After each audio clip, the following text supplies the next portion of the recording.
Hey guys, it's Sarah, and today we are going to talk about all of the ARCs and review books that I read for the month of August. I have 4 of them to talk about today. So I'm going to tell you what they were, who sent them to me, my overall thoughts, when they're coming out, all that good stuff. So the first one I want to talk about is The Search Party. This is by Simon Lelic. This actually came out on August 20th, so it just came out, and this was published by Viking. And this one is a mystery thriller. I don't know if it's young adult or adult, to be honest. I feel like it's more on older young adult / new adult, maybe. It does follow teenagers, though. So this follows a girl who goes missing. This happens before the book even starts. This girl has gone missing, and a group of her friends are getting frustrated with the fact that she has not been found yet. The case hasn't really gone anywhere. So they decide to form their own search party, and they go out into the woods where it has been where her last clues have come from. And they decide to start their own little search party to see if they can figure out what happened to her. It also follows the police detective who is in charge of this case and trying to solve it. So it follows both of those perspectives. Within the group, it follows a couple of the kids, not all of them, but a couple of them. And then it follows the police detective who is in charge of everything. So it goes back and forth between the two. So this one I actually really enjoyed, and it definitely kept you guessing the whole time. And as you're following the search party, you are discovering things about the kids and their behaviors leading up to when this girl went missing, and some secrets that are coming out. And involved in the search party are her boyfriend at the time, her brother, and I think it was her twin brother, actually. And then 2 girls who are like her best friends, technically. So those are the kids who are involved in the search party. So lots of things start coming out. There's some jealousy happening. There's some backstabbing that gets discovered throughout it. And also her boyfriend's behaviors right before she went missing were a little questionable. They had a big fight. So a lot of questions and accusations start happening throughout the search party time. So that was very interesting. I liked kind of watching that unravel. And then for the detective, I thought his story was interesting. You see him working with his partner, and I really liked his partner a lot. It was a female partner, and I really liked her. But you discover things about his marriage that are happening, and things, he's going back. This is his hometown, so he's kind of going there to help and try to figure things out. And he's obviously familiar with the area. His family's still there, but things have happened in his past there that he has to lay to rest as well. And it kind of coincides with what's happening in the case. So it was really interesting with that. I think I enjoyed the kids' perspectives more because that's where all the drama was. There was some drama with the detective as well, but not quite as much. And it wasn't quite as juicy. So I think I enjoyed the perspective of the search party more than the detective who's trying to figure everything out. But I thought it was good. I liked the way it ended. I didn't really see the ending coming. So overall, I gave this one 4 stars and I really enjoyed it. Okay, the next one that I read is Louisiana Lucky. This is by Julie Penell, and this one came out on August 4th, and it was sent to me from Atria. This one's a contemporary, and it follows a set of sisters. There are 3 sisters, and they have this kind of tradition that they developed where they will get together once a month at someone's house, and they will drink wine, eat a lot of food, gossip, and play the lottery. So one of the sisters will go and get lottery tickets for everybody. And they kind of developed this thing where the first time they did it, they just got a couple random tickets. And then the 3rd ticket was something that was sentimental, very special numbers. Each of them had a say in what the numbers were. And it was, kind of catered to things that were special to them. So they have this tradition. They do it every month. And, they've been doing it for a few years, apparently. And when this book opens, you see kind of where all 3 of these girls are in their lives. Something is happening in their lives that they're struggling with. One of them is engaged to be married. She is struggling to be accepted by her mother-in-law. There is one that is working in a job that she loves, but she doesn't know if she's going to actually be going anywhere. Her funds are really tight because it's like she works at a small newspaper and they can't really afford to pay her more, but she loves her job. So she's trying to balance all that. She's also in love with one of her coworkers. And the third sister is married, has 2 kids, but she's living in a house that she doesn't love, but her husband loves, and it's falling apart around her. And she's getting very frustrated with that situation. And so all 3 of these girls are in a situation where they believe that money would make their lives so much better. And one night they have their traditional get together and they play the lottery and they win. They win the lottery. And from there, you see how that changes their lives. You see the changes that they make. You see how it affects them. You see how differently people treat them when they won the lottery. And you see them, go through all this stuff and realize that it's not the money that makes your life better, even though that's what they initially thought. So this one was good. I really did like it. Some of the dialogue in here was a little bit unrealistic for me. Some of the sisters would say phrases or words that I'm like, if you're having an everyday conversation with someone, no one's going to say luxury vehicles. For some reason, that stood out to me so bad. She said, you should have seen all the luxury vehicles in the pickup line at school. And I was like, no one's going to say that. You're going to name them like BMWs or, expensive cars or whatever. Like you're going to use some sort of more realistic, not a car salesman language with that. So that kind of bothered me a little bit. Some of the writing was a little bit simplistic as well. It was more just like, I'm giving facts, and then we'll get to emotional stuff. So it was a little like up and down with that. But overall, I did really like it. I really like the second half of the book. The sister who is engaged ends up, they have their wedding, and from the time the wedding morning hit on, I was like, I am in this to win it. I could not put it down. I read it really, really quickly. I kind of flew through basically the second half of the book because that's where like most of the big dramas and all the crazy things happen. And I really liked it. I liked it a lot. I ended up giving this one 4 stars. So yeah, it was good. If you want like a really good contemporary, I would definitely recommend this one. And this one is adult. It's not young adult, so it is adult.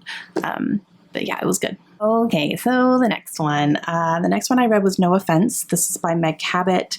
Came out on August 11th from William Morrow. And this is book number 2 in a companion series. I read the first one earlier this year, No Judgments. And then this is the second one. So it follows the same town, people in the same town as the first one, but not the same characters. One character made an appearance a couple times in this one from the first book, but so it's a companion novel. You can read this without having read the first one, no problem. But I don't recommend it because I didn't like this one, you guys. And it hurt my heart because the reason I wanted to read this one was because the main character is a librarian. She's a librarian. She is working at this library. She's the children's librarian there, and she ends up making a discovery in the bathroom of the library that she needs to call the authorities. She needs to call the police on it. And she kind of becomes involved in like this active case, trying to figure out, who left this, what's happening, all these things. And she meets the police chief. There's sparks there. And, they have a kind of budding romance throughout the whole book as well. All the while, the police chief is trying to find this individual because he's pretty positive he knows who it is. It's someone who's been causing a lot of problems around the island, and he's trying to pinpoint this person, but he's having a hard time. And it's kind of one of his, almost like this person is his Moby Dick, like he's always chasing this person and can't ever pin him down. Okay, so I really like the premise of it. But I could not stand the main character. She drove me nuts. She inserted herself a lot where I didn't feel she had the right to. She tried to act like she knew how to run a police investigation when she doesn't. She's a librarian. She doesn't have any background in any of this stuff. Her background is that she watches crime documentaries. Okay, stop it. So that drove me nuts. And it was kind of weird though, because I did like the romance between the two, like that was good. And I did like the chase between, like the police chief and this person. I did like that aspect of it as well. But at the same time, we go back and forth between the librarian and the police chief. And when we're in his perspective, there were some things that he said and did that just drove me nuts because it revolved around her. It was there was one point where he said, like in his head, I could leap across the table at this guy and I could choke him and it's going to cost me my job, but whatever, blah, blah, blah. Like, no big deal, but I'm not going to do it because it would make her mad. I'm sorry. A librarian's feelings are more important than your job as a sheriff. He's a sheriff. Have I been saying police chief? I haven't been. That's funny because everyone called him chief in the book and it drove him nuts. So that's probably why I'm doing it. He's the sheriff. Like, her feelings are more important than your job. That made me so mad. Was like, number one, you're not even talking to her right now. Like, it was in the middle of a place where they weren't even speaking because they got into a huge fight, but you're going to not jeopardize your job because it would make her mad that you attack somebody. I can't. So that kind of drove me nuts. I didn't like the way he was making his decisions because a lot of them revolved around her. And I don't know, something about it I didn't like it. And I was kind of heartbroken about that because I was really hoping to really like this one, but no, I gave it 2 stars. Like, I really just didn't like it at all. So unfortunate for that. And the last one I have to talk about is The Lost Jewels by Kirsty Manning. This one came out on August 4th as well, and this was sent to me from William Morrow. This is a historical fiction book. This one follows 2 timelines. So we have today's timeline, and then we have a timeline set in 1912. And today's timeline I really liked because the main character in our today's timeline was a jewelry historian. So her job was to study jewels and to find out their origins and to learn their stories and to figure out where they were made and where they've gone to and who has had possession of them over the years. And, look at the actual stones and figure out where they're from and how they're cut and how they're made and all these things and what they're made of. And that to me was so fascinating. I've never read anything about this type of job or, someone researching and doing these types of things with jewelry and stones and gems and, even enamel, like stuff like that. It was really, really cool to read about. I thought that was really interesting. And then our 1912 timeline follows our main character's great-great-grandmother or great-grandmother. I can't remember if it was great or great. One of them, but she knew her in her lifetime and she had passed and everything. So she already had a relationship with this woman, but she starts realizing that she gets assigned to this collection to cover this collection, write an article about it and stuff, this collection that was found in London. And it was kind of like a famous collection of jewels that were found in the early 1900s.